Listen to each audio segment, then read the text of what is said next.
The goal today is to not be deceived. Now, let me start you out with this. One of the great challenges we face is that most of us are deceived because we don't read the Bible and pray every day. But one of the things I think is important to take a look at is, for most of us, our day has a very small amount of God. We spend probably 10 minutes, and we're a really committed group of people. We spend between 10 minutes to 1 hour with God. We spend about 8 to 10 hours at work and school. We spend between 6 and 8 hours of sleep, and I thought I should increase that one for some of you, but I'll leave that alone. 3 to 5 hours eating entertainment.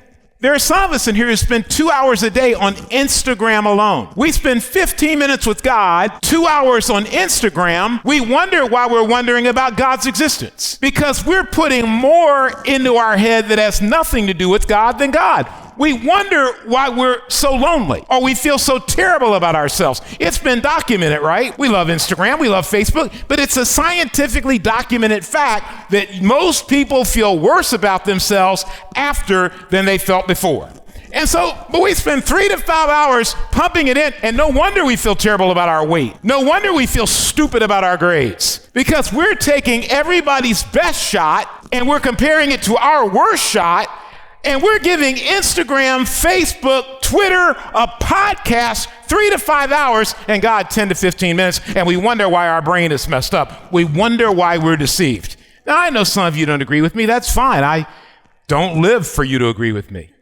But you should at least hear the counter argument. 10 minutes to 1 hour with God and all the rest. What we need to do is turn that around. But you're not going to turn that around because I say turn it around.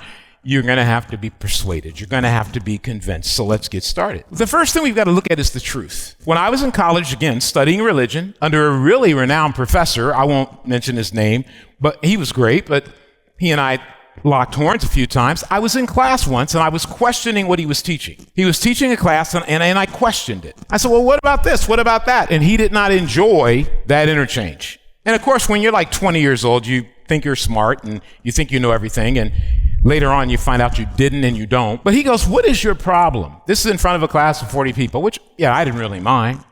He goes, what is your problem? Do you actually believe in absolute truth? And I answered, as the arrogant kid I was, absolutely.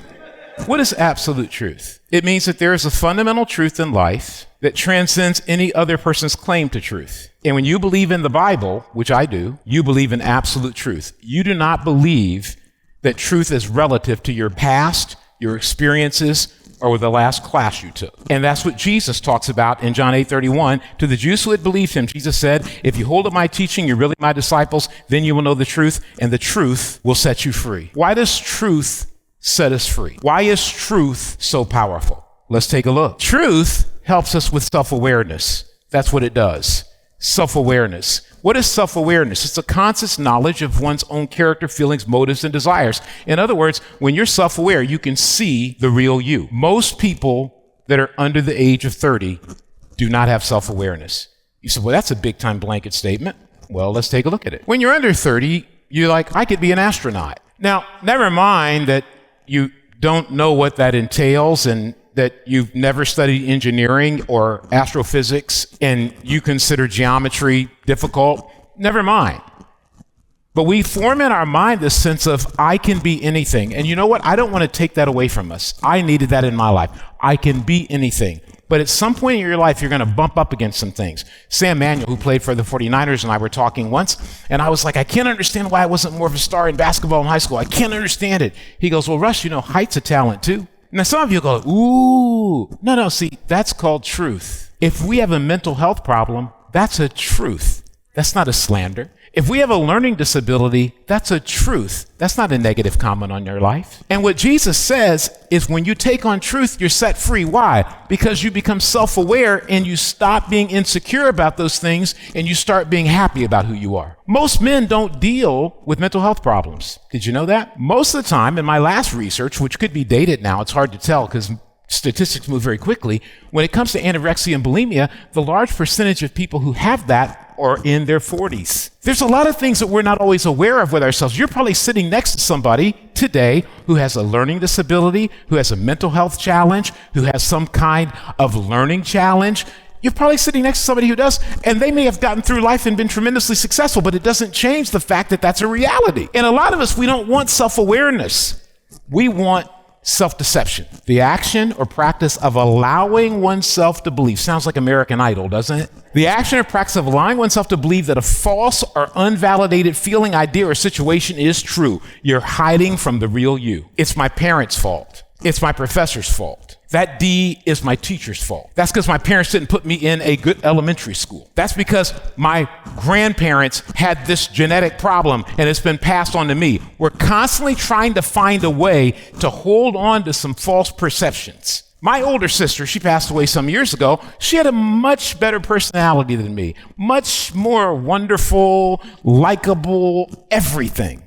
You know what I decided? And when I reached a certain age, about 32, I was like, I'm okay with that. Some of us have never gotten to the point where we're okay with that.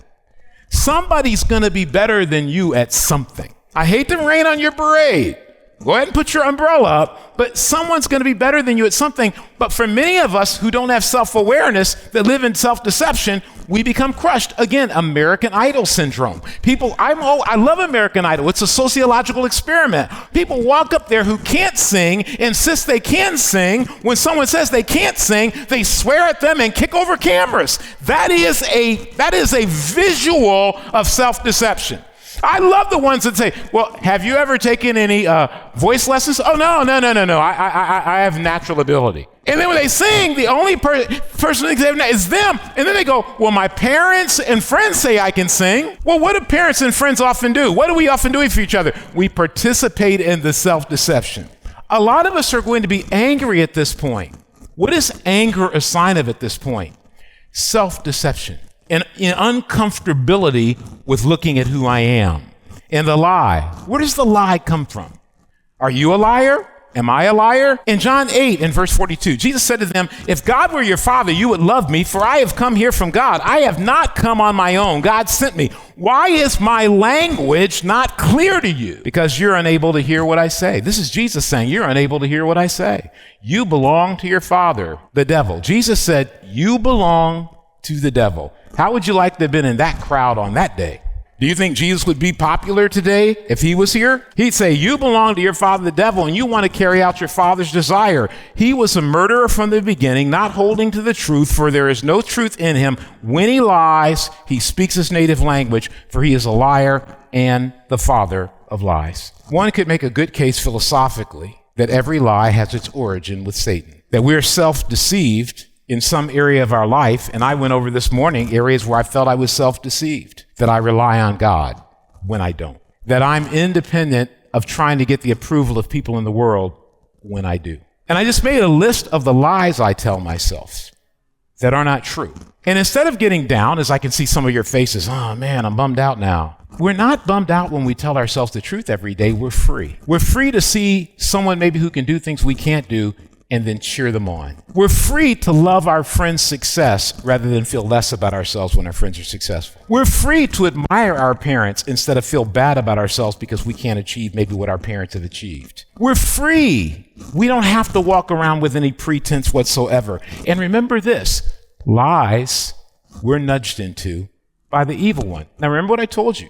Barna said about 47% of all Christians that go to church believe in Satan. They believe he's real. The rest don't. About the same percentage believe in the Holy Spirit's power. The rest don't. It's possible to go to church and not believe in anything supernatural. And a lot of us don't wrestle with that, and that's why we have trouble even with our relationships, because we think, well, David over here is trying to make my life terrible. There's a lot of activity going on spiritually in life that has nothing to do with David and me. It has to do with what is the evil one? What are the forces of darkness trying to do? So what do we need to do? We have to take a look at the lies. The lies, identifying and seeing through deception. Identifying and seeing through deception, let's take a look. Identifying the deception, Isaiah 5:20. Woe to those who call evil good and good evil, who put darkness for light and light for darkness, who put bitter for sweet and sweet for bitter. We're living in dark times. That doesn't mean everyone is dark. That doesn't mean everybody's bad, not at all. But we're living in a time where there are a lot of people that are saying evil is okay and okay is evil. You're going to see in the world today, and we're seeing it, a lot of redefinitions. What's the most recent redefinition that's really public? Putin saying that Ukraine is advancing Nazi causes. He's convincing his population that the Nazis are coming back in Ukraine. It's a deception that, believe it or not, has caused his popularity in Russia to rise. We're living in an age where people lie to convince people to believe that lie to further their cause. In fact, the percentages when studied say that most people lie on average at least 1 to 2 times a day. Evaluate your own self. Look at your own self. How much do I lie? Lying is saying, I'm going to exchange darkness for light and light for darkness. You may be in a crisis right now in your own life where you're thinking, I don't know if I really want to do what God says. I don't really know if I want to go by the Bible. I don't know if I even want to study the Bible. I don't even know if I want to look at what God is saying. I want to change it. Swearing is not wrong. This kind of unfaithfulness in marriage is not wrong. It's a choice. It's okay to be divorced. A lot of what's happening in the world today is people are redefining darkness to be light and light to be darkness. Going to church is not necessary to know God. Reading your Bible, the Bible, is it even true? Who wrote that thing? And we suddenly have all these things flipping around, and it makes us easier for us to say, as some of us in the room have said, well, I don't know that I agree with your interpretation of that. That's the beginning. That's the beginning of us redefining light is darkness and darkness is light.